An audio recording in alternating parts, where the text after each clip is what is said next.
Good afternoon, everybody. I welcome you to this interesting session. There is a very interesting talk by Dr. Arun, and the talk is on the role of genetic testing in gynecological malignancies and breast cancers. As you know, the breast cancer gene was discovered in the early 1990s. And at that time, it gave rise to a lot of excitement among gynecologists, clinicians, breast oncologists, and geneticists, because it was seen that if there is a mutation in this gene, the person who had this mutation carried a very high risk of developing breast cancer. Soon it was discovered that this gene, having a mutation in this gene, puts the patient at a high risk of developing ovarian cancer. From those days, there has been a lot of research in genetics as it is related to cancer in leaps and bounds. And now they have identified numerous mutations in several genes, and these mutations have been linked to various specific cancers. Um, the obstetrician and gynecologist has a major role to play in identifying the high-risk women who need to be tested, because he or she is the primary physician for majority of women. So we need to have at least a basic knowledge of the role of this genetic testing as related to cancers. But it is very important that we refer the patient at a timely moment to a trained geneticist who has experience in oncology genetics, so that he can evaluate the risk of the person developing cancer, order the appropriate test, and advise accordingly by pre-test and post-test counseling, because interpretation of these tests is pretty complex. It's not so easy as we think it is. Uh, Additionally, it has been recognized that having mutations in some of these genes can impact not only on the timing and selection of risk reducing surgery, but will also help the medical oncologist in selecting the appropriate first line adjuvant chemotherapy and maintenance therapy. And of course, surveillance of these patients for developing second primaries or metachronous cancers also is very important. And lastly, there has been exciting research in the field of pre-implantation genetic diagnosis, as well as non-invasive prenatal genetic diagnosis. And this research is extremely exciting. And without further delay, I would invite Dr. Arun to give his talk. Before Dr. Arun comes on to the scene, I would like to introduce him by a very brief CV that he has given to me. Mm. Dr. Arun is a PhD in human genomics, and he's currently the scientific affairs manager at MediGenome labs in NH Health City. And we're really fortunate to have this lab and Dr. Arun with us within our campus. He was awarded the PhD in 2012, and he also has an MSc in immunology and microbiology. And as you can see, he has obtained excellent grades. Previously, he was working as consultant geneticist at TriGen Molecular and Genetics Lab in Trichy. And he was also working as assistant professor in research in an institution in Chennai and Tanjavur. He has more than 13 years of work experience in DNA sequencing, genetic diagnostics, and large-scale genomic data analysis. He has worked on 3 major projects and has received grants from DST and a huge grant of 500 lakh rupees from National Geographic Society to work on the Genographic project in India. He has 7 years of postgraduate teaching experience, and he has guided PhD students. And importantly, he has 21 publications in high impact journals and 544 citations, making a total impact factor of 65.7. You can see why we have selected Dr. Arun Kumar to deliver this very important lecture on role of genetic testing in gynecological and breast cancers. Over to you, Dr. Arun. Thank you very much, Doctor. Thanks for the very kind introduction. Um, shall I share my screen so Yes, that please. the Yes, presentation can be please. seen? Yeah. Can you all see the slides? Yes, we can. Okay. Yes. So I at the outset, I thank Dr. Shakuntala for giving me this opportunity, and I'm very happy and excited to share some of my thoughts, and we can have a discussion on a very important topic, particularly pertaining to the Indian scenario. So, without much ado, the topic which I'm going to cover is, of course, on genetic testing, particularly focusing on gynecological and breast cancers in nature. So this is the, I have been given almost 50 minutes if I'm right. So I thought, why not take from the basics so that the concepts can be appreciated in a much better fashion. So I'll start with the genomic organization, a bit into small introduction on mutations and introduction to the next generation sequencing technology. Then we'll just touch upon what variant classification and bioinformatics goes behind this next generation sequencing technology, and focus a bit on maybe a lot on BRCA testing, because that's the focus of today's talk. And then we'll also look at other mutations that can be tested in a breast and ovarian cancer cases that are either having a good prognostic or therapeutic value. And I will finally touch upon with one or two case studies depending on the time, and we can see how this goes. So we'll start with the basics of genomic organization. So as we know, the most basic nature of the human genome, or any genome for that matter, is the double-stranded DNA helix, which is basically a polymer of four monomers called as nucleotides, which are labeled as adenine, guanine, thymine, and cytosine, based on their chemical nature. It's a double-stranded helix where the two strands are complementary to one another. The double-stranded helix gets coiled around certain proteins called as histones in the human human nucleus, or the eukaryotic nucleus.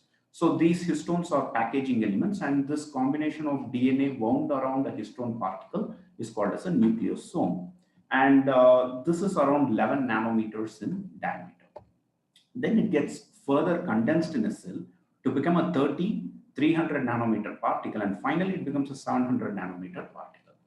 Only during a cell division stage, further condensation of the 700 nanometer particle takes place, where it forms the structure called as a chromosome.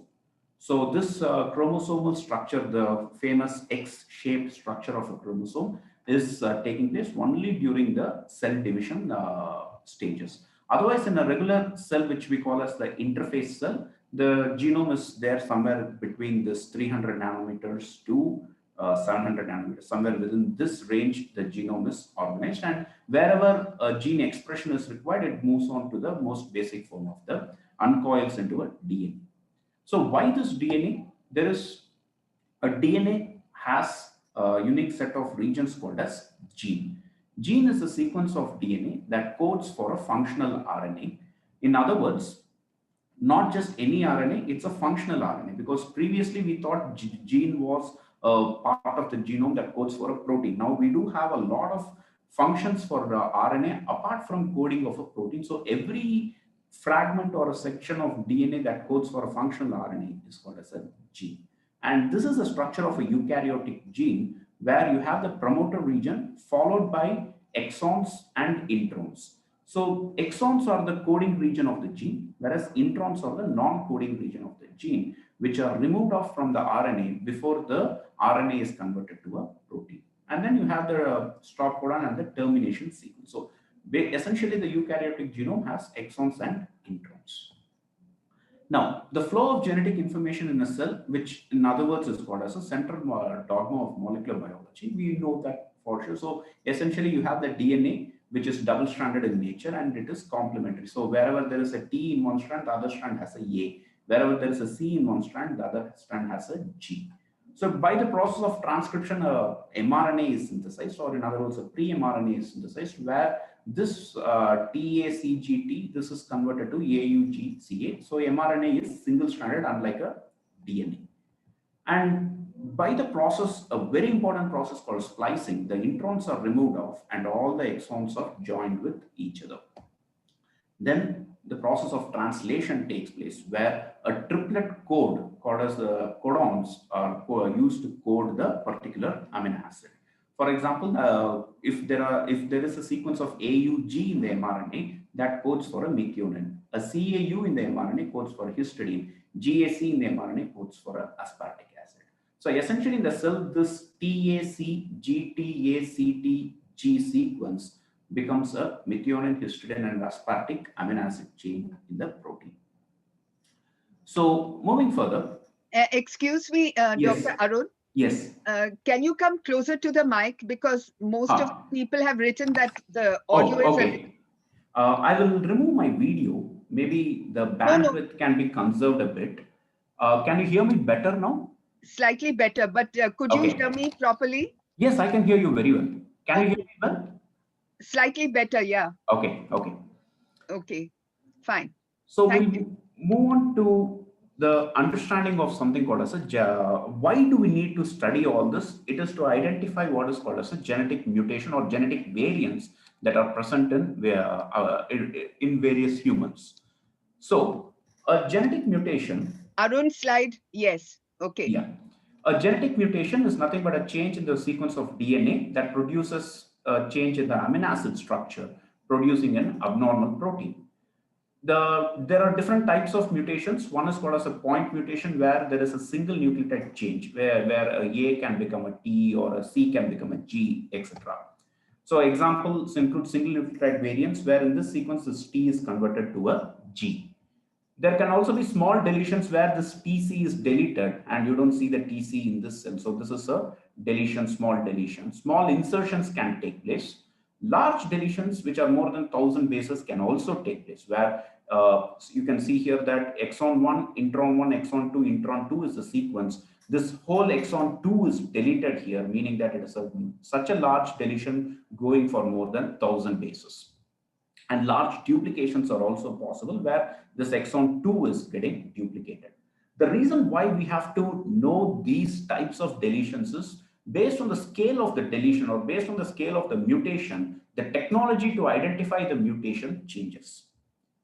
So what is the functional consequence of these mutations is that end of the day, it all boils down to the consequence of the mutation on the protein and whether a particular phenotype variation takes place. So say, for example, this is a normal protein. It's a typical receptor on a surface of a cell. So when there is no ligand bound on the receptor, there is no downstream cell signaling and the receptor is in an off condition. This is a normal protein. Now, if a ligand binds, then the signal starts, and this is the on structure of the, or the on conformation of the protein. There are two major categories of functional consequences of a variant. The first category is called as a gain of function variant, where suppose in this domain there is a mutation, then the receptor is always on even without a ligand, meaning that the function of the protein has been gained. So this kind of mutations are called as gain of function mutation. On the other hand, an opposite to that is a loss of function of mutation, where suppose there is a mutation and say somewhere here, and even when the receptor binds to the ligand, the receptor does not get switched on, or the downstream signaling does not take place, and this is called as a loss of function mutation. So understanding the specific mutation and its consequences very important to give specific therapeutic targets, to understand the biology of the disease, to understand the prognosis of a disease, everything. Say in simple terms, for example, in a lung cancer, EGFR mutation is a gain of function mutation. Likewise, PIK3CA mutation in a breast cancer is a gain of function mutation. On the other hand, a BRCA mutation is generally a loss of function mutation. All right. So moving forward, coming to the technologies of sequencing, there are two major technologies which all started with Sanger sequencing technology. So the whole human genome, in fact, was sequenced only by Sanger sequencing technology, which is still considered a gold standard method of DNA sequencing.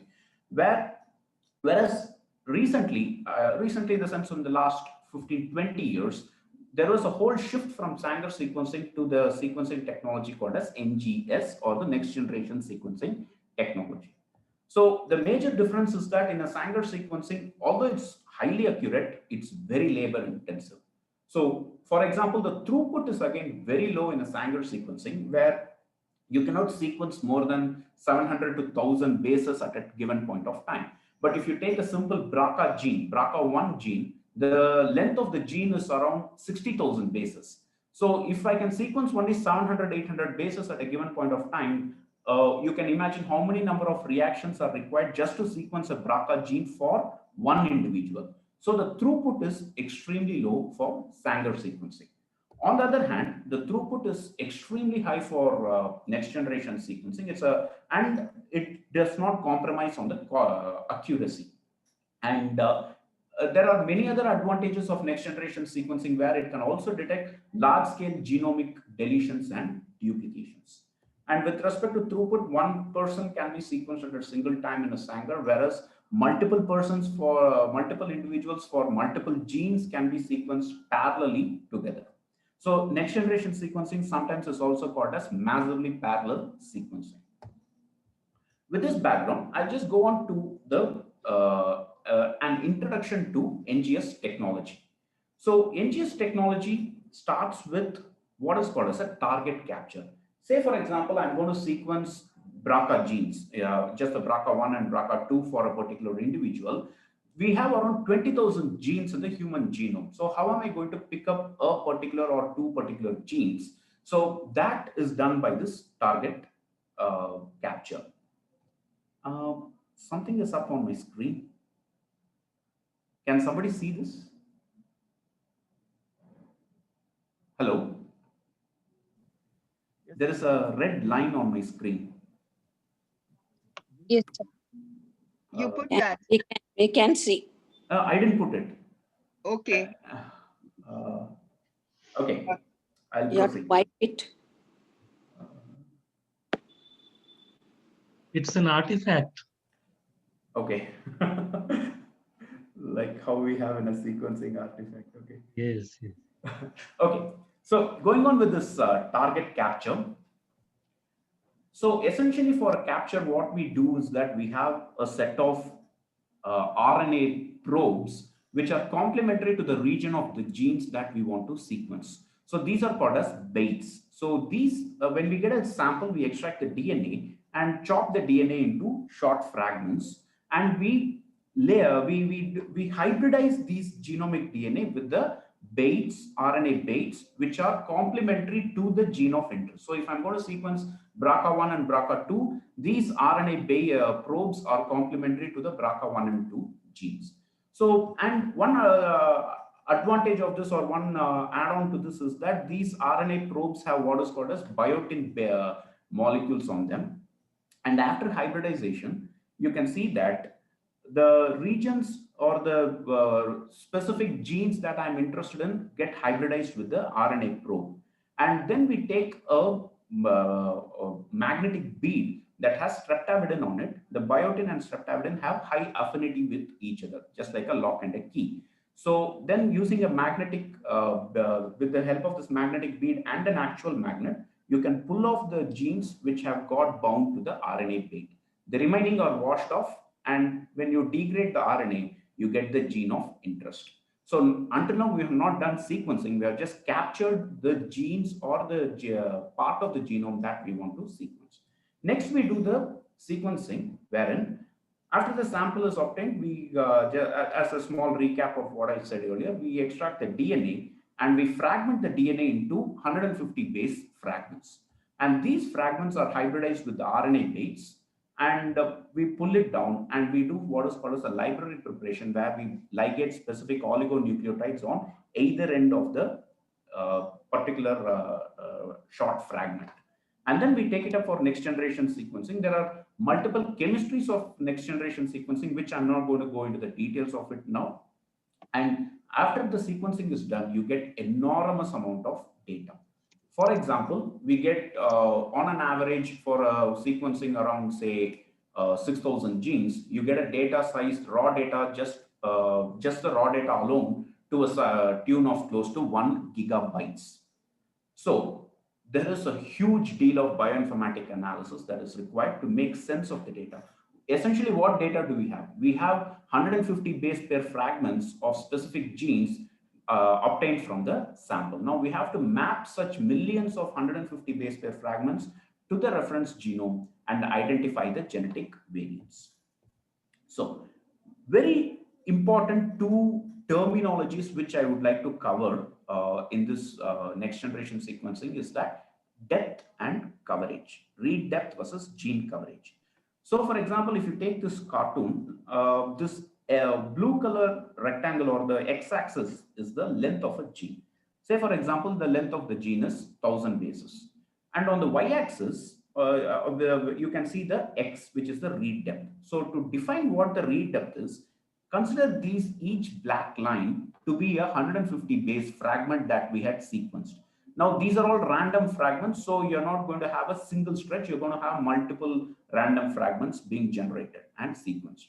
So in this location of the gene, it is covered by 7 different fragments here, meaning that the read depth is 7x. To put it in other words, this nucleotide of the gene is sequenced 7 times. Whereas this nucleotide of the gene, say here, it's sequenced 2 times, and here it is sequenced just once. So here the depth is 1x, here it is 2x, here maybe it is 3x, here 6x, and here 7x. So higher the read depth, more confident is the assigning of the nucleotides, and more confident are we in identifying variants. Now, on the other hand, gene coverage is that you can see there are no reads that are mapping to this part of the gene. Meaning that, say for example, if this is 100 bases out of the 1000, the coverage of this experiment was only 90%, and 10% of the gene was not covered at all. So a very critical aspect of the next generation technology is to understand the correct read depth and the gene coverage. So for hereditary variants or germline variants, we go for a read depth on an average anywhere between 80 to 100x. Whereas for a somatic variant, we go for a read depth more than 250x.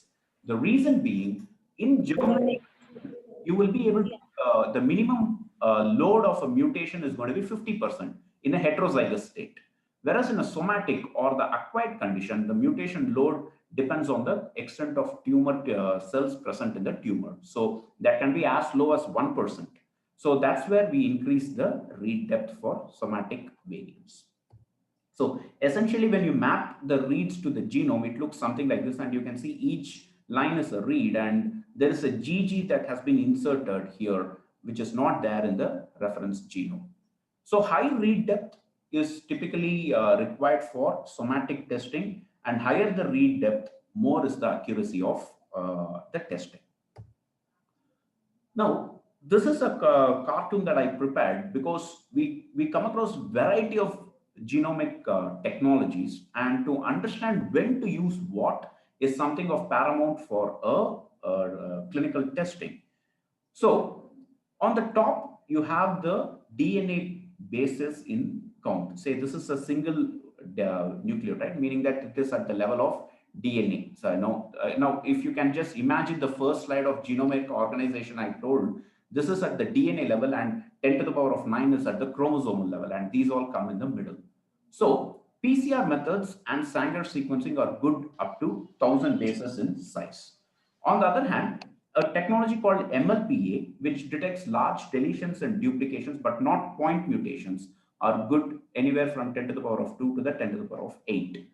The SNP arrays or comparative genomic hybridization arrays are all good at a higher level of genomic organization. These are not very good at a lower level of genomic organization to pick up point mutations. So point mutations are somewhere at this level, and large chromosomal deletions, translocations like BCR-ABL translocation, all these translocations are at this level.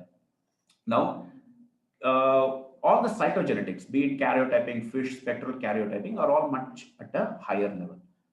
Theoretically, next generation sequencing can detect variants at all the levels of genomic organization.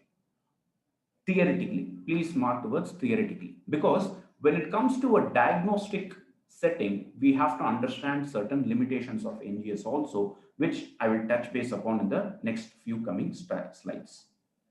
So again, somebody is playing here. I can see blue. Oh, sorry, you're writing this. I'm sorry. Yeah. So DNA and chromosome. Is everybody able to see this? I think this might be a bit distracting to everybody. Hello? Yeah, yes, doctor. It is visible only. Yeah, somebody is writing, and I am unable to erase it. I don't have an eraser. Okay, it's gone. That red line is still there. Whoever removed it can kindly remove this red line also. We will have a look, doctor. Again, there is a straight red line here. There is some technique to remove, but I don't know how. There is some technique. Okay, because I don't see an eraser option for me because I didn't write it. I don't get the eraser option. Okay, so moving forward, as I said earlier, next generation sequencing produces enormous amount of data, and a methodological bioinformatic pipeline is required. So we do the analysis in 3 phases: primary, secondary, and tertiary analysis. Primary analysis is essentially done in the computer, where the recognition of the particular nucleotide takes place, and a quality or a p-value associated with the confidence of recognition is given. This is done by the computer itself, and this primary analysis is then taken up for secondary analysis, where we map the millions of these 150 base fragments to the reference genome, and we pick out the variants, how the specific regions of the sample which are varying with the reference genome. And tertiary analysis is where people like me come in, where we make sense out of this variance. Not every variant that we analyze makes any sense. So on an average, if I sequence any individual for a set of say 6,000, 5,000 genes, we'll be picking out anywhere from 20,000 to 30,000 variants. Now, not all the variants are important. So there are specific ways by which we can filter out the variants which can match the phenotype of that is in question. So this is how we visualize the alignment. For example, each line that you see is a particular 150 base fragment, and on the bottom you can see the reference genome. So all the reads have T in this position, meaning that this is a C to T mutation in this individual. On the other hand, this is another example. I think this is exactly from a BRCA gene only. You can see that the CTC that is there in the reference genome is missing in few of the reads. So this is a heterozygous deletion of 3 nucleotides in the individual. So heterozygous in the sense one of the chromosome is healthy, the other chromosome carrying the gene has a heterozygous deletion.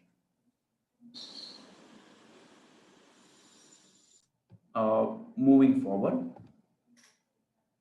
So a very important thing about this variant classification is that a variant can be germline or somatic. Germline in the sense it's there in all the cells of the body, it is inherited in nature. On the other hand, somatic variants are specific to the particular tissue which are acquired in nature. We do a germline testing at 100x depth, somatic testing at a 250x depth. A somatic variant can be a driver mutation or a bystander mutation. Driver mutations drive the oncogenesis. Bystander mutations are accumulated mutations. All the variants can be broadly categorized into 3 as benign, which are not reported, pathogenic variant, which can explain the particular clinical phenotype, or variants of uncertain significance. So we follow the ACMG-AMP guidelines for germline variants and the AMP guidelines for the somatic variants. So just to give a brief about the factors that we consider in classifying the variants, say a variant is detected, and it is the steps that it takes us to classify a variant to a variant for reporting.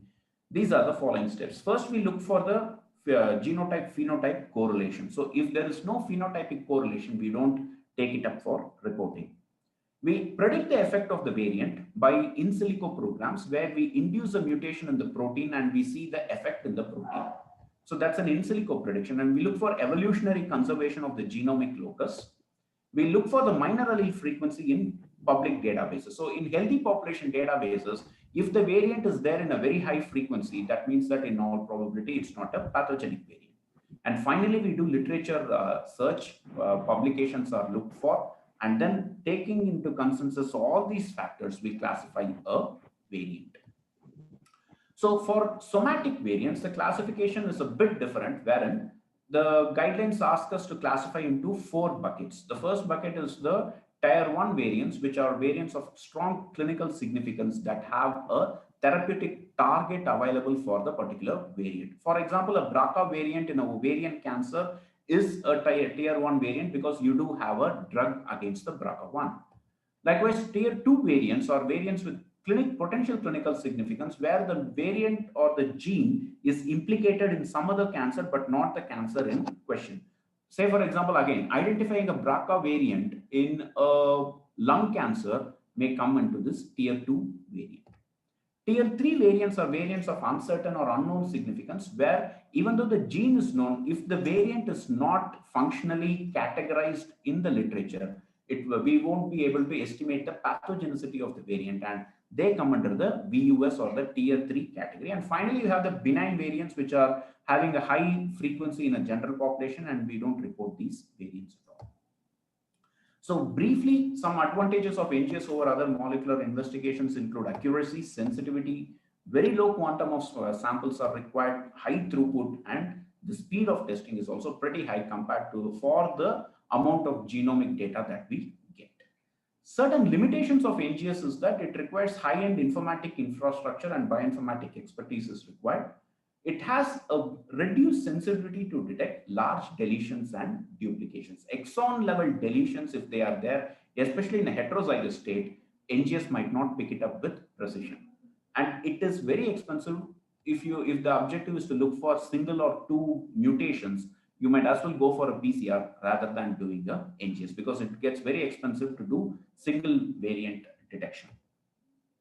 Now, coming to the cancers and their specific genetic etiology and genetic testing. So this is the incidence of cancers in India as per the Globocon 2018 data. And of course, we can see that the breast and ovarian cancer top the charts and combined together are the highest number of cancers in India. So genetic testing in breast cancer can again be categorized either as germline or somatic. The germline genes that are known to cause, or the hereditary mutations in genes that are known to cause breast cancer, are again categorized into 3 as high penetrance, moderate penetrance, and low penetrance.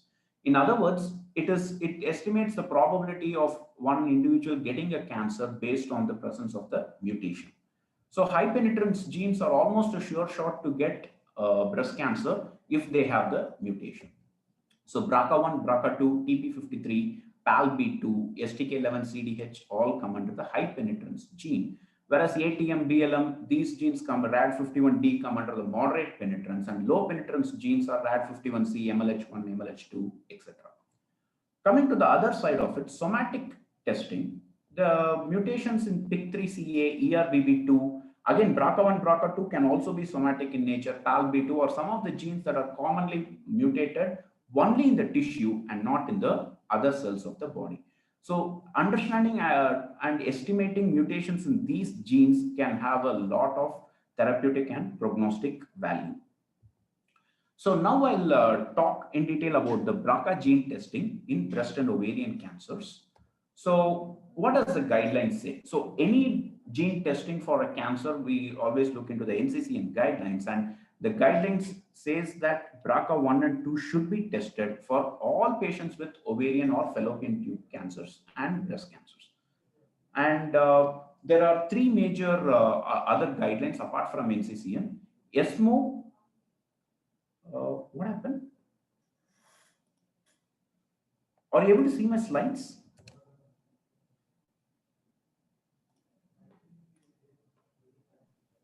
Hello. Sharing it now, sir. 1 second.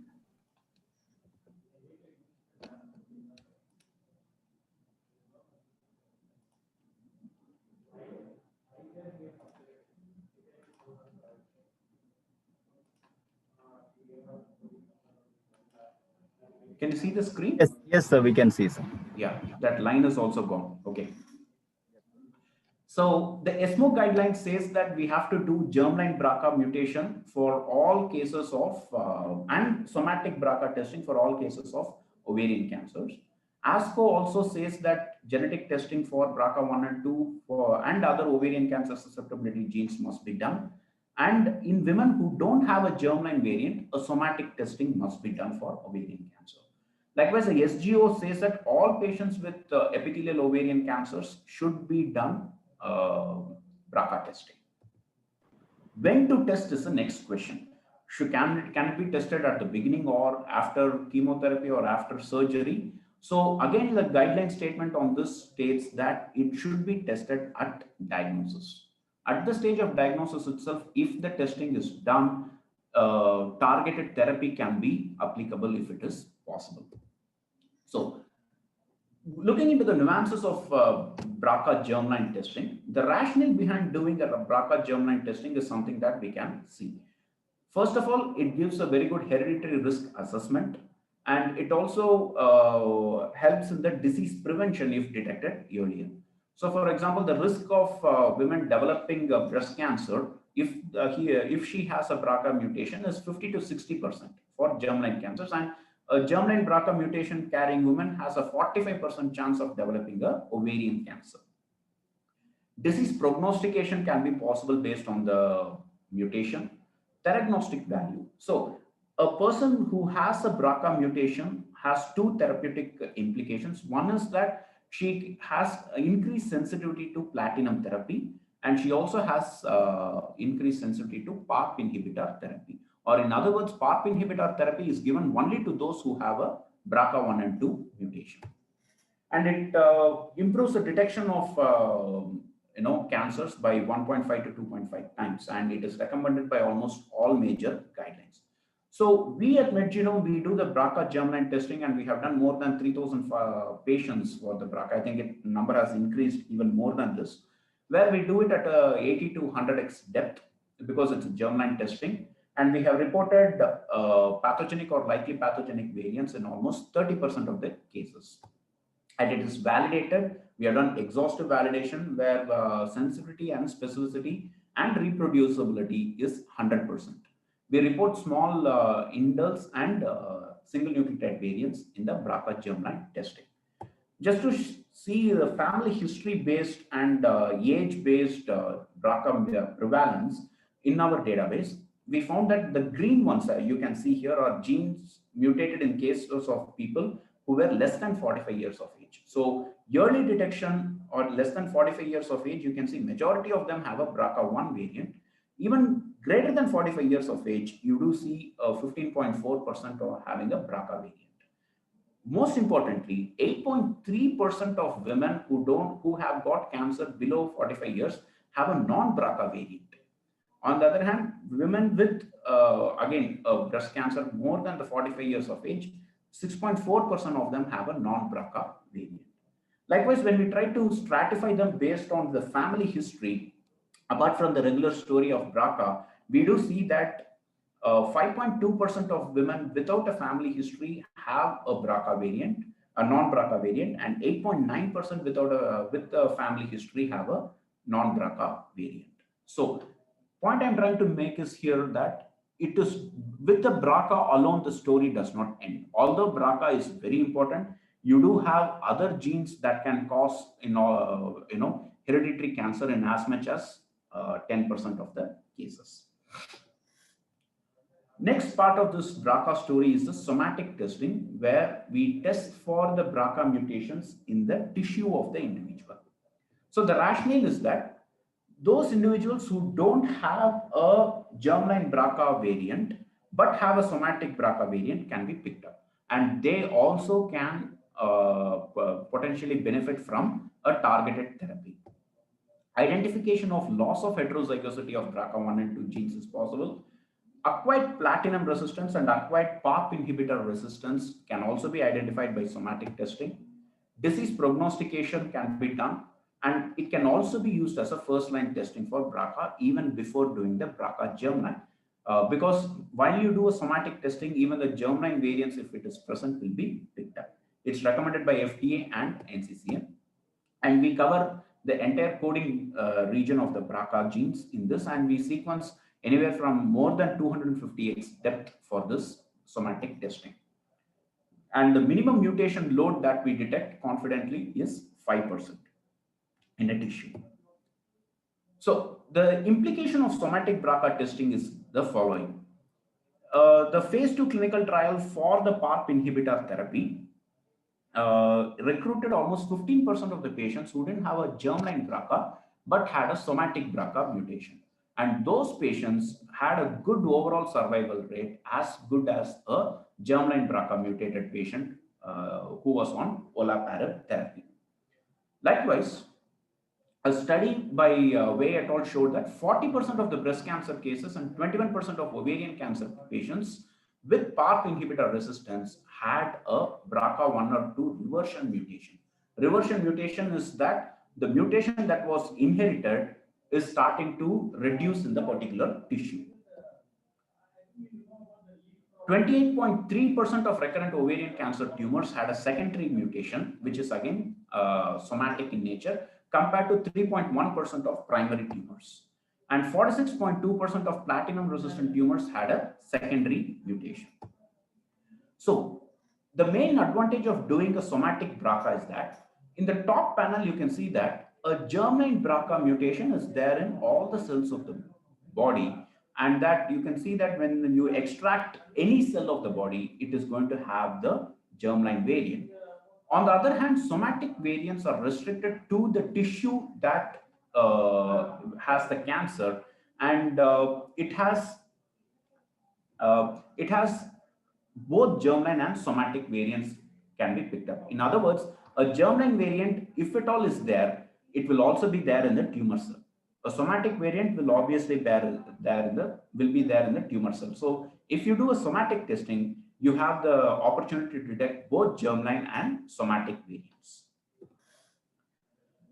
In terms of numbers, the proportion of ovarian cancer cases with germline and somatic BRCA has been estimated in many studies, and you can see that approximately 15% of the ovarian cancer cases have a germline BRCA, whereas 7% of them have somatic BRCA. Combined together, 22% of ovarian cancer cases harbor a mutation in the tumor, either a germline or a somatic.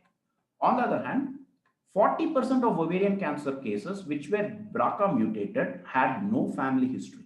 That's another part of the story. So lack of family history does not mean that the patient may not have a BRCA mutation. It is still possible that the patient has a BRCA mutation in almost 40% of the cases.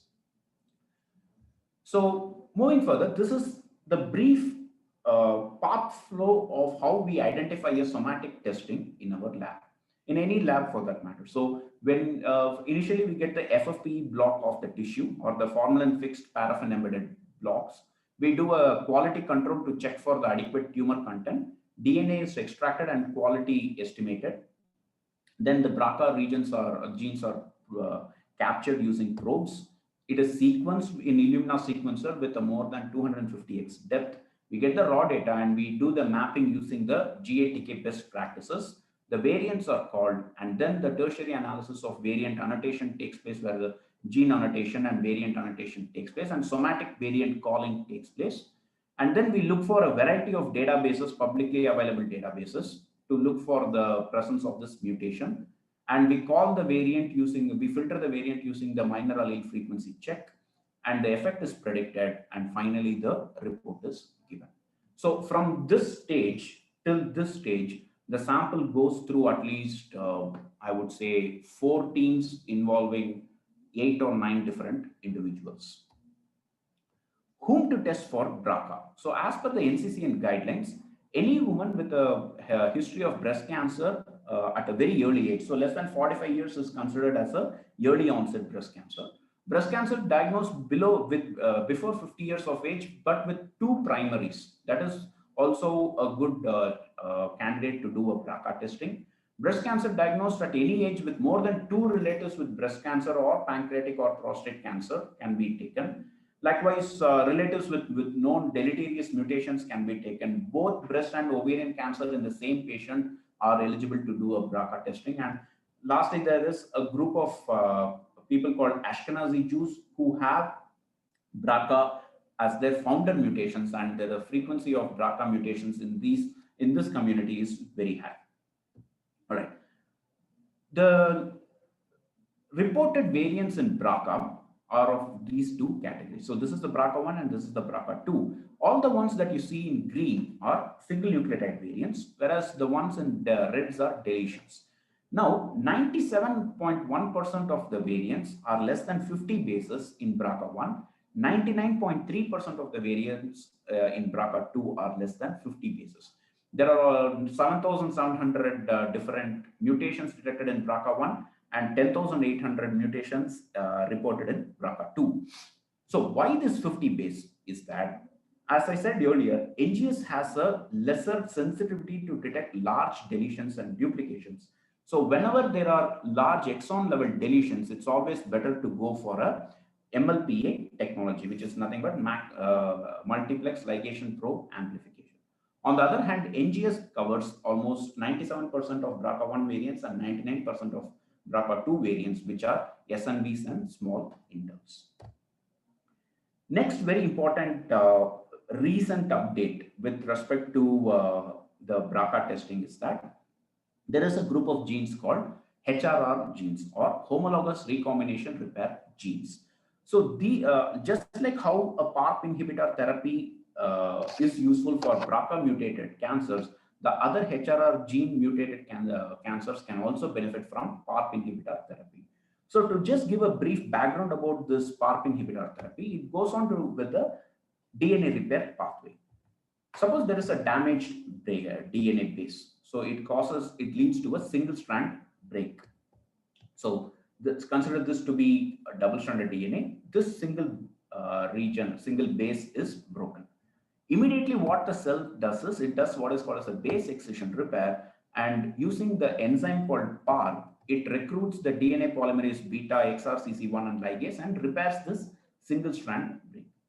Suppose for some reason this is not taking place, this PARP enzyme is not active or it's been inhibited, the single strand break continues to the cell division and becomes a double strand DNA break.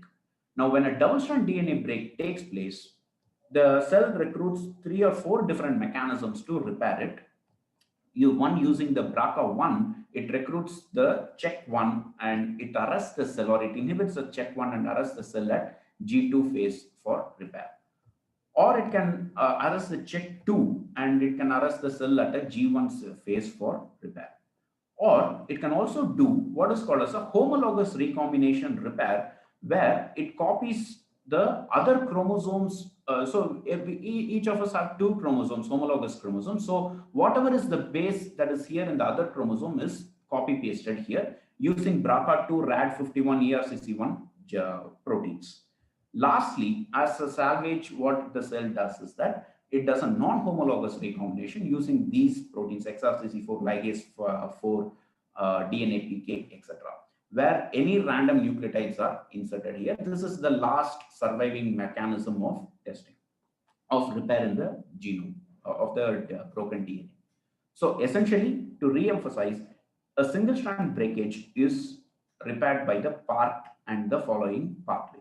A single strand breakage, if it is not repaired by PARP, it becomes a double strand breakage and it gets repaired by a homologous recombination repair pathway. This is the most common pathway by which double strand DNA break is repaired. Now, what happens in a PARP inhibitor therapy is that, say for example, the single strand break is there, this is the PARP enzyme, it gets repaired. But if for some reason the PARP enzyme is inhibited by a class of molecules called as PARP inhibitors, it naturally leads to double strand DNA break. Now, what happens when there is a double strand DNA break? If there is a healthy BRCA gene, homologous recombination takes place. If the BRCA gene is ineffective or it's defunct, it leads to cell death because the BRCA is not there to repair this gene. This is the reason why patients who have a dysfunctional BRCA gene are benefiting from PARP inhibitor therapy, where you naturally allow the cell to continue the single strand breakage into double strand breakage, and because of the defunct repair mechanism, it leads to cell death. Now, it was initially identified only in the BRCA genes. Then, with advance of scientific research, there were 15 different genes which are known to participate in this homologous recombination repair. And mutation in any of these 15 genes can lead to cell death at this stage. So instead of BRCA, you can replace it with any of the other 14 genes. So these 15 genes constitute what is called as the homologous recombination repair genes, and mutations in any of these genes can benefit from PARP inhibitor therapy. So why HRR testing? In 2017, it was evaluated that with a simple standard platinum and bevacizumab therapy for ovarian cancer patients, the progression-free survival was as good as BRCA and other HR genes. So you can see here that this is the other orange one is the other HR genes, and this is the BRCA2, and this is the BRCA1. And they had a superior overall survival compared to the no mutation category. And you can also see that this was a progression-free survival. The overall survival was also very good. And you can see that in the patients with no mutation, they have the poorest overall survival with, very poor overall survival compared to BRCA mutated or the HRR mutated patients treated with platinum therapy.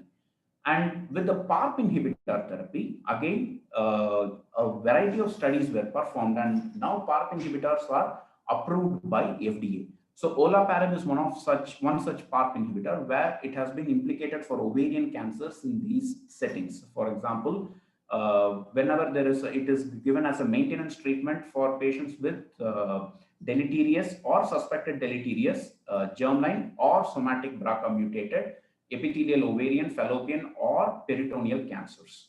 It can also be given in combination therapy in advanced ovarian cancers who are HRR gene positive. With complete or partial patients, as it can be given for maintenance therapy with complete or partial response to platinum-based chemotherapy. And it can also be given for those with germline BRCA mutations, those who have the ovarian cancers. Likewise, in breast cancer, it is implicated for treatment of adult patients with deleterious or suspected deleterious germline BRCA mutated HER2 negative metastatic breast cancer. So if they are HER2 positive, this might not be useful. Likewise, in pancreatic cancer, anyone with a germline mutation, metastatic pancreatic cancer can benefit from the PARP inhibitor therapy. And so is the case with prostate cancer, where it has been given for any somatic mutation in the HRR gene. So these are the indications for the use of PARP inhibitor therapy as approved by the FDA. So two major genes or I would say two major classes of genes that we saw. One was the BRCA1 and 2 with both germline and somatic in nature, and the other HRR genes which are somatic in nature, both of which can help in prognostication as well as giving a targeted therapy using the class of drugs called PARP inhibitor therapy. Other somatic variants are also known in breast cancer. I'll just mention 3 or 4 of them. First one is the PI3. PI3K is a group of plasma membrane lipid kinases, and it has 3 major subunits, and the P110 is the catalytic subunit. And in the catalytic subunit, it has 3 regions, alpha, beta, and the delta. Now, the PIK3CA is the catalytic subunit where recurrent mutations occur in the helical domain and the kinase domain of the gene, where in the exon 7 at the position C420 of the protein, exon 9 and exon 20 are the regions where this PIK3CA is regularly mutated. So this PIK3CA is a protein whose downstream pathway is the MAP signaling pathway and the mTOR pathway. So the rationale of doing PIK3CA testing in the breast cancer is that in early breast cancer setting, PIK3CA mutations are associated with better invasive disease-free survival. On the other hand, in HER2 positive tumors, if PIK3CA mutations are there, it correlates with a lower pathological complete response rate. PIK3CA mutated hormone receptor positive HER2 negative metastatic breast cancers are are resistant to chemotherapy, because majority of the chemotherapy that is given for hormone receptor positive metastatic breast cancers are the pan-mTOR inhibitors or the mTOR inhibitor class of drugs. And the PIK3CA mutation is one mechanism by which the mTOR inhibitors, resistance to mTOR inhibitors can take place. Because these mutations that I just showed in PIK3CA are all activating mutations when compared to, in contrast to the BRCA or the HRR gene mutations, which are all, not activating mutations. So PIK3CA, mutated PIK3CA is targetable. There is a drug called alpelisib, which is a specific PIK3CA inhibitor. So it has been implicated in cases where it is HR positive and HER2 negative PIK3CA mutated cases can benefit from the targeted treatment using the alpelisib. Another very important gene which is implicated in the breast cancer is the ESR1, wherein you have the wild type. There are different types of mutations seen in the ESR1, estrogen receptor. Yeah. So this ESR1 is known to have amplifications where multiple gene copies accumulate in the genome. Point mutations in the ESR1 are known, and ESR1 fusion, gene fusions are also known. Now, ESR1 amplification positively correlates with the protein expression that can be done by a simple IHC also, and ESR1 amplification shows reduced sensitivity to endocrine therapy. Point mutations, which are also very common in ESR1, especially in the ligand binding domains, confer constitutive activation of the ESR1 protein. This causes resistance to therapeutic strategies such as ovarian ablation and aromatase inhibitor therapy, which are the commonest therapy that are used for treating ovarian cancers. In other than this, we do have dysregulation of the cell checkpoint inhibitors such as CDK4 and 6, where mutations in CCDN1, which is the cyclin D1, or copy number gain of the CDK4, all promotes the cell signaling pathway, which leads to resistance to the endocrine therapy. Now, the CDK4 and 6 inhibitors are FDA approved in combination with endocrine therapy to treat advanced stages of ER-positive disease. Lastly, the HER2, or the gene is called as the ERBB2, is one of the commonly mutated and amplified gene in breast cancers. So amplification is, of course, targetable. We all know HER2 is one of the first line of immunohistochemistries that's done, and it is targetable using the monoclonal antibody against the HER2 protein. Point mutations are also quite common in HER2, not only in breast cancers, but also in other solid tumors such as lung cancer, where the mutations in the juxtamembrane domain leads to increased activation of the HER2 protein. And they also respond equally to HER2 targeted therapy. Lastly, with respect to the type of sample that we require for any of these somatic mutations, it is a very important aspect, because the way in which the tissue is prepared for the FFPE block preparation directly correlates with the success of the molecular testing by next generation sequencing or PCR assays. So certain tissue factors that affect the quality of DNA and the yield of the DNA are histological factors such as heavy necrosis or mucus pools. All these lead to a very decreased yield and the decreased quality of the DNA. Age of the block should ideally be less than 3 years, and there are a variety of tissue processing factors, and the most important one is the formaldehyde that's being used. Right from the surgical ward where the tissue is excised, as soon as the tissue is put in a formalin, it has to be put in a 10% neutral buffered formalin. It should not be a regular formalin or not a regular 10% formalin. If it is not neutral and buffered, that leads to degradation of the DNA very heavily. So the reason I'm saying this is that in the NGS technology, I showed that we chop the DNA to 150 bases. In this cases of tissues which are not processed in a neutral buffered formalin, we see that the DNA is already 70 or 80 bases in size, and there is no scope for doing next generation sequencing if it is that highly fragmented. Time lag between the tissue removal and fixation should be as minimal as possible to prevent anoxia, which will lead to again DNA damage. Fixation time should be in the range of 6 to 48 hours. And there are other contaminants and decalcification processes that needs to be taken care of properly. But the main one is the concentration of the formaldehyde. So a lab that offers NGS testing for BRCA should follow certain criteria. First of all, accreditation is very important. Preferably an accreditation with a proficiency testing is also important. For example, CAP accreditation comes with proficiency testing. In addition to that, external quality accreditance programs, proficiency testing needs to be done, where regularly you get, biannually you get samples and you test and report the particular genomic mutation to the coordinate level, and then they give a certificate. So that is quite important before offering specifically something like a BRCA testing to the general public. And the technology used for BRCA testing must be NGS, because there are no hotspots in the BRCA gene, so the mutations are scattered across the genome. Sanger is not an advisable method to do a BRCA testing. Bioinformatic expertise should be good, and stringent and comprehensive validation techniques must be used for validating the sequencing protocol, where sensitivity, specificity, limit of detection, cross-platform validation, analytical pipeline, bioinformatic analytical pipeline validation, everything must be taken care of before offering the test. So lastly, I will sum up with two interesting cases which I thought I can share with the audience.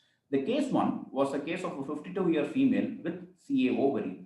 And when this came, a detailed family history was not given to us. These were the history that was given. It was just suggested that the family history of breast cancer was there. And it is a case of CA ovary, high-grade serous mutation, pathology. When we did the BRCA testing, we found no pathogenic or likely pathogenic variant. So then we went on to ask, the clinician herself came back saying that the sister develops breast cancer in a month's time. So then we suspected definitely there has to be some familial thing going on here. So we obtained a complete pedigree, and this is the pedigree. So this is the female who came to us with the ovarian cancer, but it was not told to us in the beginning that she had a breast cancer at the age of 48 years. She came to us at the age of 52 years with ovarian cancer, but 3 years ago she had a breast cancer. Her sister, who recently developed breast cancer, mother had some cancer and died, and the mother's sister, their aunt, had a breast cancer. So this is a typical family where you can see that breast cancer and ovarian cancer are recurring. So since she was BRCA negative and other hereditary genes negative, we suggested to them to go for a MLPA technique, and we found that exons 1 to 3 were deleted. So this is how a MLPA report of a BRCA gene looks, and you can see that the signal of the exon 1 to 3 are reduced here. So this is a heterozygous deletion of the exons 1, 2, and 3 of the BRCA1 gene. This is another case of a 47-year-old female with CA ovary and a family history of ovarian cancer, and germline BRCA testing was done. We identified a mutation in the splice site of the BRCA1. So it's in the intron protein where the splice site, there was a change of a T to a G. It was heterozygous, which means that 50% of her cells have this mutation. The other 50% of the cells have a healthy, 50% of the genome has this mutation, the other 50% is healthy. But when she was put on PARP inhibitor therapy, and after 10 months, the clinician suspected that the response to the PARP was not as appreciable as she thought so. So we suggested to do a somatic panel in this tissue of this individual. Remember, this is a germline testing where you had a heterozygous deletion. So meaning 50% of the genome has the mutation. When we did a somatic testing, the same mutation was detected at a 17% frequency in the tissue. Now, theoretically, this can mean that this is some kind of a reversion taking place, because we expect this mutation to be in the tissue at a frequency of 50%, but here it is only 17%. So is this G becoming a T, or some reversion is taking place, is a point that I leave it to your judgment. Unless we do clinical and functional studies, we cannot prove this point. But this is the power of NGS, where you can identify such intricate details which can help in prognosis and therapy. So to sum up, BRCA gene testing is FDA approved and it has a fantastic diagnostic value. It also has good value for pancreatic and prostate cancers. Prognosis is, of course, implicable by the BRCA mutated cases, and it also helps in risk assessment of the unaffected individual. And certain key takeaways apart from these are NGS is the method of choice for BRCA1 and 2 variants, and MLPA is the method of choice for detecting large deletions and duplications of the genes. Somatic BRCA testing will pick up both germline and somatic variants. So all these individuals can benefit from PARP inhibitor therapy. HRR gene testing can identify again patients who can benefit from PARP inhibitor therapy. PIK3CA mutation is now becoming very widely used, and again, those patients can develop benefit from targeted therapy directed towards PIK3CA inhibitor alkylism. Good quality FFPE preparation is required for any genetic testing. So with this, I thank you all for this opportunity, and I'll be very happy to answer any questions if any. Thank you very much, Dr. Arun, for that very lucid and extensive talk on genetics. I want to ask you two questions. Sure. What is the role of genetic testing in endometrial cancer? Because endometrial cancer is more often seen in Lynch syndrome, right? Yes, yes. Is there any role of doing genetic testing in terms of selecting therapy? Or is it just for, finding out whether other family members need to be tested? Sure. So why I did not include endometrial cancer in this one is that majority of the endometrial cancers don't have a familial history to it, number one. There is a good small proportion of endometrial cancers which are Lynch syndrome mediated, as you rightly said. But majority of the Lynch syndrome cases develop colorectal cancer. Of course, a good chunk also develops endometrial cancer. Right. So yes, MLH1, MLH2 and other genes can be tested, and if it is positive, immune therapy can be given. So I didn't talk about immune therapy much here because that's again altogether a big area of subject where you look for genomic instability and you also look for the amount of neoantigens present in a tumor tissue, which can tell whether the patient will benefit from immune therapy. So if there is a family history in a patient with endometrial cancer, family history of colorectal cancer, yes, or endometrial cancer, then it's worthwhile to do this. Do a hereditary cancer testing, yes. Okay. And the other thing is, okay, so it helps in the treatment part, immunotherapy, you said. Plus, we can identify whether other family members are also having this gene, right? True. Okay. The other thing you mentioned is, from what you said, it seems like almost all patients with ovarian or breast cancer need to be tested. Yes. Undergo genetic testing. All patients in the first line. Yeah, that's what is the recommendations by majority of these guidelines. Okay. So if there is no family history or no past history of any other cancer, like, previous history of breast cancer and now ovarian, and she develops ovarian cancer in the late 50s. Okay. The commonest what we see here, 50s and 60s. Yes. Do you advise doing genetic testing on the tissue, or would you advise doing first germline testing on the blood before she goes in for surgery? I would advise doing it on the tissue because, as I said, the tissue testing will pick up even if there is a germline variant. Right. So we can always do a Sanger validation of the variant in the blood of that individual to confirm if it is germline or not. Okay. So if it is germline, it has to be there in the peripheral blood cells also. Right. So we can do it in a somatic setting first, which will pick up additional 7 to 10% of the cases which have somatic mutations. Right. So based on the mutation, we can always do a Sanger testing in the blood or the cheek swab of the individual. Okay. The other thing that I want to ask you is that, what was the other? Well, I've forgotten the other question that was on my mind. Sure. Yes, I forgot. Can we have queries from other participants? Arun, please stop your screen sharing and put on your video, switch on your Yeah. video. Yeah. Ma'am, normally Any we other have questions? So there, normally we have the questions coming in the chat box, madam. yeah, I So will you can. read the questions one by one and try to answer. Okay, right. Sure. Okay.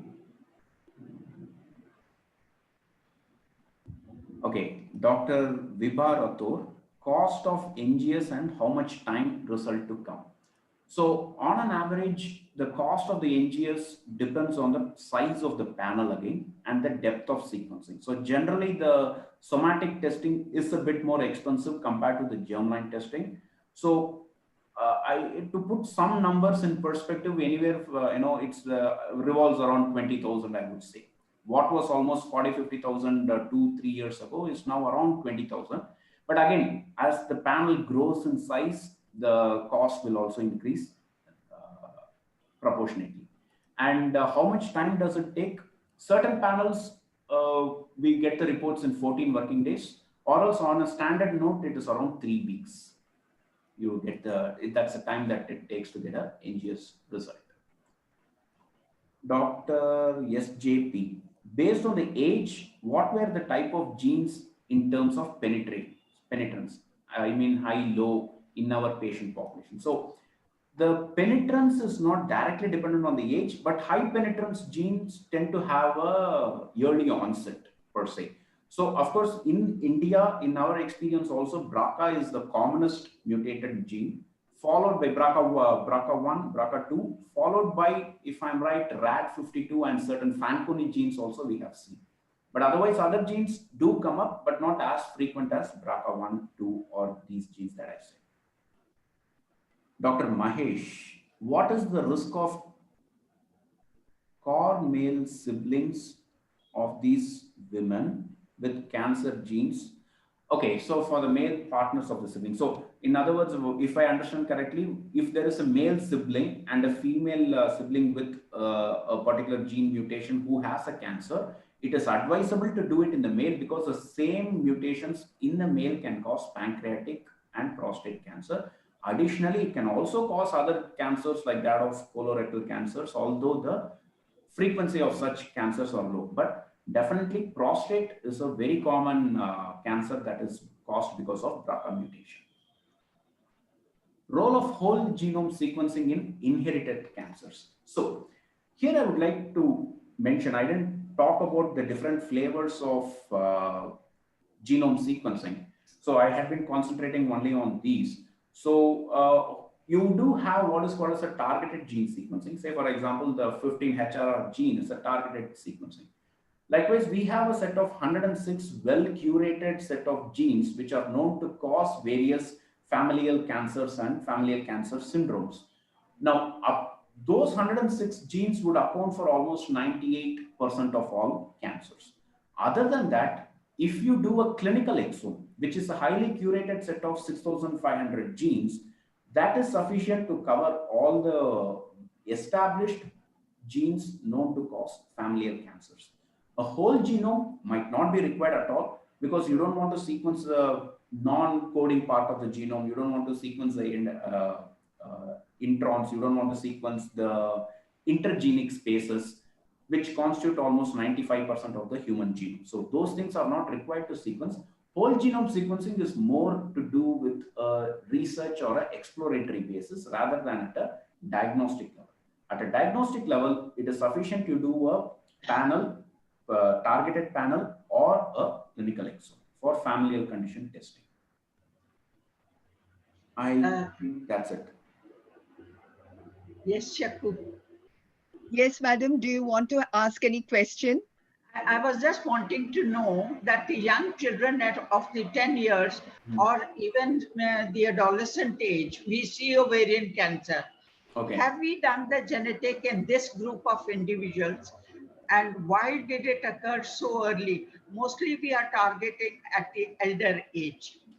Yes, I don't have such data with me, but if such a case is there, it will be important and academically interesting to see what genetic profile such an early onset cancer is there. So invariably, such an early onset cancer should have a very bad pathogenic variant. Sometimes these variants, even if they are germline, need not be inherited because they can also be de novo in nature. In the sense, the mutation would have occurred just after embryogenesis. So if you test the cells of the individual, all the cells will have the mutation, but if you test the parents, they will be negative. So these kind of cases are not uncommon. We do see quite a few cases that are de novo in nature. So this particular case of a early onset, such an early onset, it is important to test, but I have not come across such a case here. But I have come across such early onset for leukemias and sarcomas, but not for ovarian cancer per se, but would be worthwhile to test and see. One point more. See, sometimes when we diagnose a patient has a cancer ovarian, and by the time that we plan our treatment, is it worthwhile to take the aspiration and do the testing? Because then we might plan up early and our prognosis might be better. I agree, doctor. Yes, it is worthwhile. We do take aspirates and cell smears for the testing if there is no other option. But the problem is the adequate quantum of DNA to be obtained from the aspirate is a bit challenging. So because the cells would be less and the amount of DNA, good quality DNA that we obtain will be a bit challenging. So we always suggest to go in for the FFP block, but we have done aspirates, fine needle biopsies, all these samples we have taken. Thank you. Brilliant talk. Lovely. Thank you, doctor. Thank you. I have a question, sir. Yes, sir. If the lady is affected with breast cancer and maybe another sibling is affected with the blood cancer and things, what are the blood tests required for the male sibling, the brother of that family? That what test he needs to done frequently so that the screening is done for him? Yeah. So first, I would like to know what cancer, what gene mutation is there in the index case. So it is not suggested to do a genetic testing, or I would say it is highly recommended to do a genetic testing in the proband or in the index case who has the phenotype. Based on the mutation that we have identified in the index case, we can do the same mutation testing by a Sanger sequencing in the unaffected sibling. Now, based on the type of gene that is mutated, we can look into screening methodologies. Say, for example, as doctor was saying, if there is a MLH gene that is mutated, or any of these Lynch syndrome genes that are mutated, and if the sibling is a male, I would suggest doing more of a colonoscopy and colon-related screening. On the other hand, if it is a BRCA mutation, I would suggest doing more screening more for prostate-specific antigen PSA or any related to prostate and pancreatic cancers, because the chances of a male getting a pancreatic cancer, prostate cancer because of a BRCA mutation is high. So it depends. The screening again depends on the type of gene that is mutated. Hello. Yes, doctor. Hello. Hello. Yes, doctor. One of my patients, the brother is cancer free. Okay. He had a brother with CML who expired when he was a child. Okay. And now his younger sister is CML affected. Okay. And the elder sister was affected with CA breast. Okay. So what do you recommend for him? He is not yet had any cancers yet. Okay. I would suggest to test the elder sister first, or the patient with CML for a hereditary cancer panel. So if anything turns out, but in our experience, CML is not generally hereditary. So because CML is a translocation BCR-ABL. So the one of the brothers also has expired with the same some cancer when he was a child. We don't know what cancer is that. Blood cancer only. It's a blood cancer. Okay, so it could be ALL or AML, other cancers are possible. Okay. So it is advisable to test the sibling who has the disease And then based on the mutation, we can screen in this gentleman who doesn't have the disease. They have a Philadelphia chromosome 922 mutation. Oh, it's a CML then. It's a CML. Yeah, CML. Yes. It's a CML. So sibling, do we need to something for the male sibling now? Unless I find a hereditary component, or we can just try doing this hereditary cancer panel or a clinical exome and seeing, but there is a good chance that we don't pick up anything because we might not know, and we might not know what is really there in the index case. So it's always better to check the index case followed by the unaffected sibling. So what risks I mean, I should counsel him that, you know, in the backdrop of this, sisters getting breast cancer, one of them CA breast, and another CML, and one brother has died ALL. How I should tell him to go ahead with screening and all. So we can test the sister first, and based on the mutation, we can say the chances of him getting it. So if it is a BRCA mutation, for example, he can be at because it doesn't affect males as much as it affects the females. There is a sex bias with respect to the BRCA's pathogenicity. Likewise, so it purely depends on the type of gene that is mutated. So it is suggested to test the affected sibling. Based on that, we can estimate a score and tell him. Okay, thank you, sir. Thank you, sir. Dr. Arun, this genetic testing is of use only in epithelial ovarian cancers, or does it help in germ cell tumors and stromal tumors, gonadal stromal tumors? Yeah, so these germ cell tumors and the stromal tumors don't have a hereditary component well established to it. Nevertheless, you can do a comprehensive tumor panel to look for any targetable variants. Okay. Apart from this PARP inhibitor or PIK3CA, you do have other targetable variants. For example, there are certain markers, genes called as NTRK, NTRK 1, 2, and 3, whose fusions is cancer agnostic. So, irrespective of the type of cancer, if a solid tumor has a TRK fusion, it is targetable. So you can give larotrectinib, it's one of the drugs that is there, but the frequency of such cancers is very low. Every type of cancer, less than 1% are TRK positive. So doing a comprehensive tumor panel, which will also include these PIK3CA, HRRs, and BRCA, everything will be there, will be ideal if the objective of testing is to identify any targetable variants. Okay, thank you. Another question. Most people would like to know how much would a BRCA testing cost, blood test? What's the turnaround time? Yeah, turnaround time will be around 2 weeks, doctor. 2.5 weeks. The costing, it varies. So as I said, it will be in the range of 20,000 rupees. Okay. But the sales has to really tell you that, because I don't deal with the pricing much. Right. No, but just a rough knowledge is important. Yeah.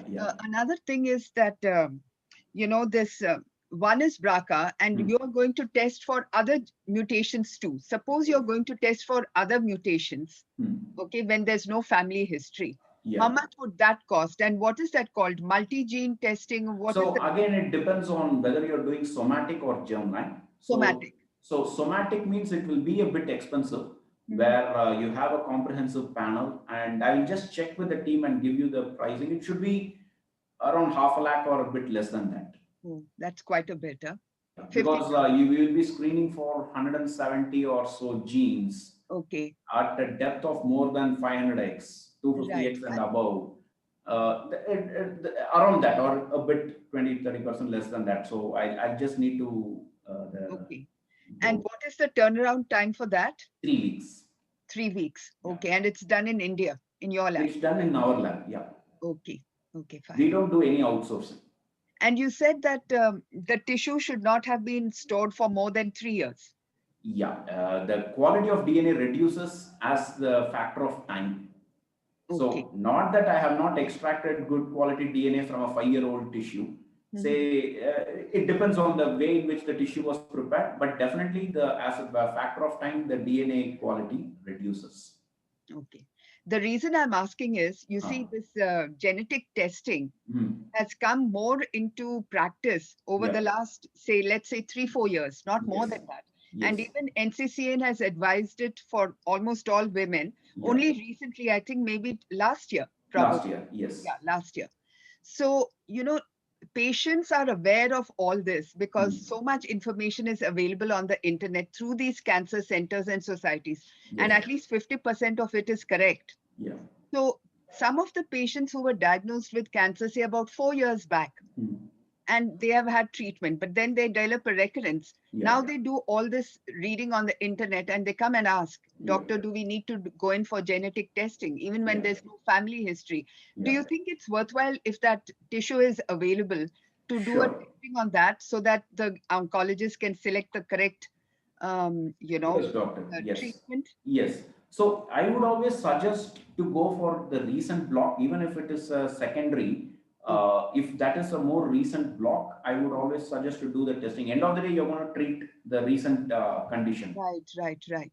So if the question is to see if it is 2 primaries or 1 primary and a secondary now, you might have to do it on both, but I don't think that makes any difference in management of the patient. Yes. Right. So the recent block would be ideal for the comprehensive panels. Okay. Right, because most of the people in the past have not received PARP inhibitors along with the first-line chemotherapy. It's only recently that I think it's just a couple of months, 6 months or so. Absolutely, it's in 2020 that they've advised that. Right. Any other questions from the audience? I don't see. One last question is there. One last question, Dr. Arun, in the chat box. Could you please consider that? Yes, doctor. Definitely, doctor. Dr. Vibha Rathor has written, if a patient is BRCA positive, do you check the siblings also? Definitely, yes.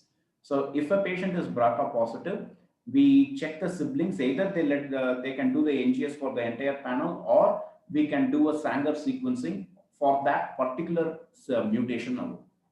So that would be sufficient to estimate whether the sibling has the variant or not.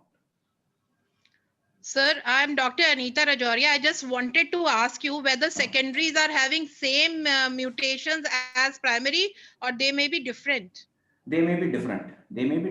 But if it is from the same primary, at least some amount of genomic landscape should be matching with each other. So, so if I estimate a BRCA1 variant here, or say EGFR variant in lung cancer, and I also see the same EGFR variant in a metastatic site, it is a secondary. But technically speaking, to differentiate primary and secondary, genetic testing is not the ideal way. In the sense, DNA-based testing is not the ideal way.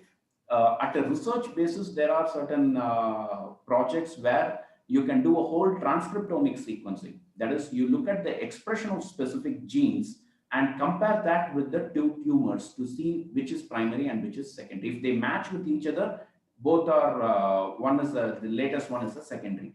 But if the gene expression profile is very different from each other, in all probability, they are 2 different primaries. So genetic testing, what we offer, is not designated to identify the primary or to differentiate the primary and the secondary. The genetic testing that we offer is to prognosticate and identify therapeutic targets if available. I hope that answers your query. Thank you. Thank you, doctor. Any other questions from the audience?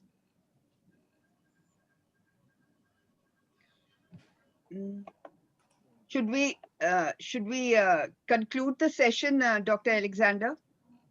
We are from Association of National Board Accredited Institutions. I work for Dr. Alexander Thomas. And on behalf of ANBAI, we would like to thank Dr. Shakuntala and Dr. Arun Kumar for your time. And it was a great session, Dr. Arun Kumar. And thank you for moderating the session as well, Dr. Shakuntala. We are most obliged. Okay? Thank you. I would like to say a few words before we end up. And that is, you know, first of all, I would like to thank Dr. Arun for agreeing to give this talk, because it's a very exciting talk for all of us. I would like to thank the president of ANBAI, Dr. Muralidhar, and Dr. Srinath for giving me the opportunity to moderate this talk, which interests me a lot. And the take-home message, I would say, for for our gynecologist is, please remember, like Dr. Arun said, that now the the guideline states that almost all women with ovarian cancer should be tested for genetic mutations. And like he said, if there's no family history, maybe it is better to do the testing on the tissue. The obstetrician gynecologist is the primary doctor for majority of women. So it is imperative that we have some basic knowledge about genetic testing, the role of genetic testing in gynae cancers and breast cancers. Most importantly, you can see the topic of genetics is very complex, difficult for clinicians to understand which particular test to recommend. So it is good that we refer such a patient at the right time to a trained genetist who is, qualified in oncology genetics, so that he can calculate the risk and select the appropriate test, perform the appropriate pre-test and post-test counseling and cascade testing. And as we all know, the presence of germline tumors, mutations, can impact the timing and selection of appropriate risk-reducing surgery and the selection of curative surgery by the gynecologist or the breast oncologist. And certainly germline and somatic mutations do impact the selection of appropriate first line and maintenance chemotherapy and the appropriate surveillance for recurrence and other primary and metachronous cancers. And not to forget, there are legal and ethical implications of genetic testing. Please remember that. And we all need to take informed written consent of the patient before she is sent for genetic testing.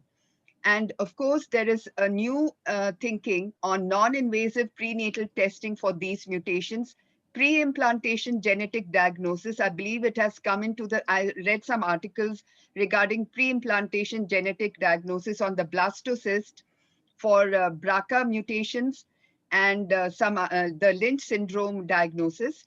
And there is a thinking whether we can possibly, I don't know, Arun might be able to comment on that, whether it is possible to diagnose these mutations in the gametes and offer gene therapy.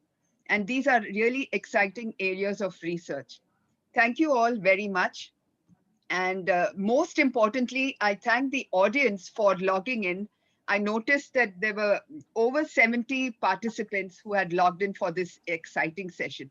Thank you all very much. And thanks to all the IT department people here who made this possible for me, since I'm not tech savvy. Thank you, Doctor.